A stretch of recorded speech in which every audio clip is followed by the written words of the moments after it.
The team shortly, but first Tom Rehn with some breaking news about Brad Crouch. Yeah, and unfortunately some unfortunate news for him, Tredders. Now, we know he suffered that broken fibula against Port Adelaide in the showdown. They elected to put him in the moon boot rather than operate, and unfortunately it hasn't healed anywhere near as well as they would have liked. He's struggling to run and will see a specialist in the next couple of days.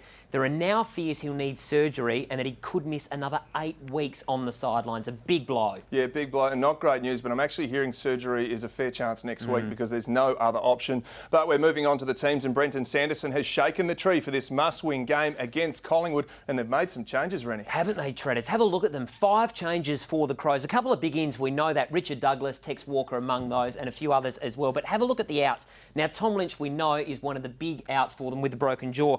But Grigg, Petrenko, Shaw, and the massive one is Brent Riley on the eve of his 200th game.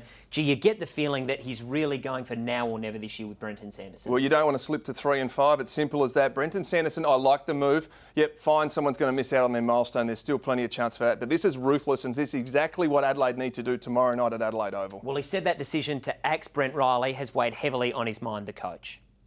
We've left Brent Riley out this week, which is probably the toughest decision I've had to make as a senior coach so far. But he couldn't be more excited to have Walker back. Our forward line now would have to be the envy of a lot of clubs. He's the spirit of our football team, and when he's up and about, when he's playing well, we're typically playing well as a football team. But the coach isn't willing to put an expectation on his output. The fairy tale is that he comes in and kicks a lot of goals for us, but we're just looking for a really good even balance of attack and defence from him. I'm sure he's going to kick some goals for us. The inclusion of rookie Charlie Cameron also set to shake things up. He's not going to be a high possession winner, but he's going to provide some really great defensive pressure for us in our forward line. And he's pretty exciting when he's got the ball in his hands too. Dangerfield showed no signs of a lingering ankle problem. The coach looking forward to getting his first win against his close friend and opposite number. We're going to catch up tonight, but it's a funny one. When you coach against your best mate, obviously for 364 days of the year, you're your best mates. And then that one day of the year, you're your arch enemies. Collingwood had a light run this afternoon. The Pies wary of what Walker can deliver. If he plays deeper, probably Frost will line up on him. We've got Keith, who's there to do a job as well. And Maxi's probably that third tall. So out of those 3, but probably Frost to start with. Well, Tredders, let's have a look at the Collingwood team. They've got some big defenders back. Maxwell and Tuvey, and Young, some premiership experience as well.